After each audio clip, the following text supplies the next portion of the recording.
안녕하세요. 또야사이언스입니다. 중학교 3학년 과학 3단원 5번째 시간으로 오늘은 운동에너지에 대해 정리하겠습니다.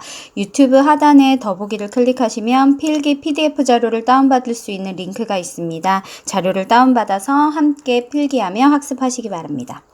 자, 먼저 운동에너지의 정의부터 이해하고 가시겠습니다. 운동에너지는 말 그대로 운동하는 물체가 갖고 있는 에너지입니다. 예를 들어서 볼링공이 운동하는 그 결과 볼링핀을 쓰러뜨릴 수 있는 일을 할 수 있죠. 이때 굴러가는 볼링공은 볼링핀을 쓰러뜨리는 일을 할 수 있는 능력을 갖고 있는 물체입니다. 이때 굴러가는 공이 갖고 있는 그 일을 할 수 있는 능력이 바로 볼링공의 운동 에너지가 되겠습니다. 오른쪽 그림에 보시면 자, 여기 바닥면에 질량이 m인 공이 속력 V로 운동하고 있습니다. 이때 이 질량이 m인 이 공은 결국에 가다가 벽에 부딪혀서 이제 벽을 이렇게 부서뜨릴 수 있다. 이런 상황을 한번 생각해 보겠습니다. 이때 굴러가는 이 파란색 공은 운동 에너지를 갖고 있고요. 벽을 부술 수 있는, 일을 할 수 있는 능력을 갖추고 있습니다. 이때 질량이 어때야 벽이 더 많이 부서질지 한번 생각해 볼까요? 질량이 어때야 벽이 더 많이 부서지죠? 그렇죠. 질량이 무거워야, 질량이 커야 벽이 더 많이 부서지죠.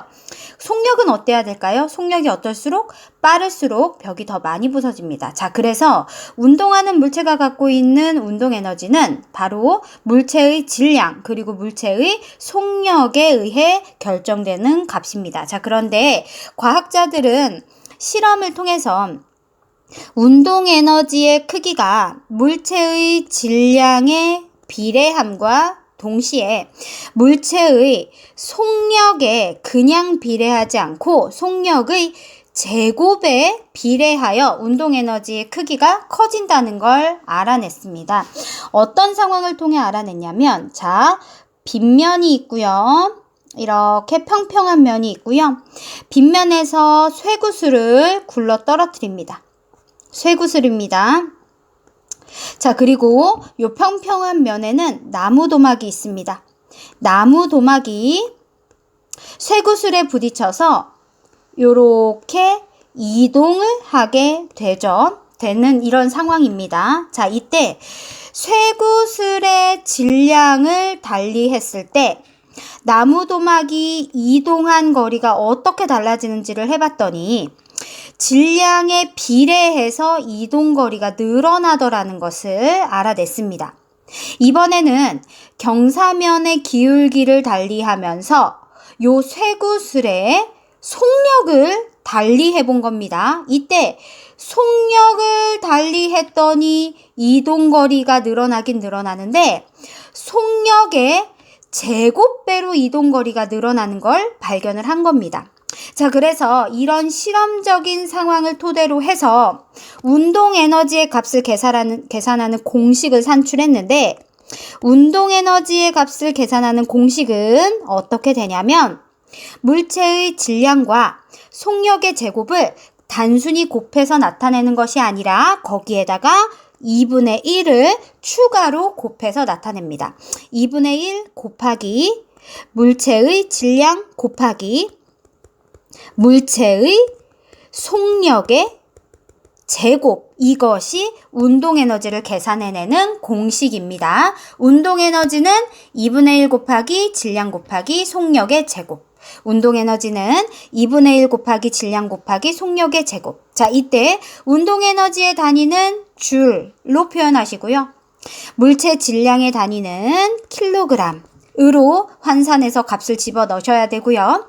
속력의 단위는 미터 퍼 세크로 해서 집어 넣으시면 운동하는 물체가 갖고 있는 운동 에너지 값이 얼마인지를 알 수 있습니다. 자, 이것을 우리가 간단하게 기호로 다시 표현해 보겠습니다. 운동 에너지는 영어로 kinetic energy입니다. 그래서 대문자 2에 아래 첨자로 K를 써서 EK라고 표현하면 이것은 운동 에너지를 뜻하고요. 물체의 질량은 mass m이고요. 속력은 V니까 2K는 2분의 1 곱하기 M 곱하기 V의 제곱, 요렇게 표현하시면 됩니다. 운동에너지는 2분의 1 MV의 제곱, 운동에너지는 2분의 1 MV의 제곱으로 외우시면 됩니다. 자, 이제 아래로 넘어가서 2번 일과 운동에너지의 관계에 대해서 설명드리겠습니다. 우리가 외부에서 어떤 물체에 일을 해주면 그만큼 물체의 운동 에너지가 증가하게 되겠죠. 운동 에너지가 증가하는 것은 물체의 속력이 빨라지는 것으로 확인할 수 있습니다. 자, 그리고 운동하는 물체가 어딘가에 부딪히게 되면 그 상대 물체에 일을 할 수 있게 되죠. 그래서 결국에 일은 운동 에너지로 전환될 수 있고요. 물체의 운동 에너지는 일로 전환될 수 있습니다. 자, 일이 운동 에너지로 그리고 운동 에너지가 일로 전환되는 사례를 오른쪽 그림처럼 이해하시면 됩니다. 지금 보면 바닥면에 수레가 하나 놓여 있고요. 자, 내 손으로 수레를 밀고 있습니다. 자, F라는 힘으로 밀어냄으로 인해서 이 수레는 V라는 속력으로 운동을 하게 되었습니다. 자, 그래서 내가 수레에 가한 한 일에 의해 이 수레는 운동 에너지를 갖게 되는 것이죠. 자, 그리고 V라는 속력으로 운동하던 이 수레가, 즉 운동 에너지를 갖고 있던 이 물체가 나무 도막에 부딪히게 되면 이 나무 도막은 자, 이 기준면으로부터 요만큼 이동을 하게 되겠죠. 이동을 하게 되는데 이동하는 이유는 나무 도막이 힘을 받기 때문입니다. 수레가 나무 도막을 오른쪽으로 F라는 힘으로 밀어서 이 나무 도막이 이동을 하게 될 텐데 이 F라는 힘은 이 나무 도막과 바닥면 사이에 작용하는 요 운동을 방해하는 요 마찰력과 크기가 같은 값일 겁니다. 마찰력만큼의 힘으로 수레가 나무 도막을 밀면 그 힘에 의해서 나무 도막이 이동을 하는 이 일을 수행하게 되는 것이죠. 자, 요 사례에서 첫 번째, 일이 운동 에너지로 전환된 경우를 정리해 보겠습니다. 수레를 미는 일을 했어요. 그만큼 수레가 속력이 빨라지며 운동 에너지가 증가했습니다. 자, 그래서 일이 운동 에너지로 전환됐다고 볼 수 있는 것이죠.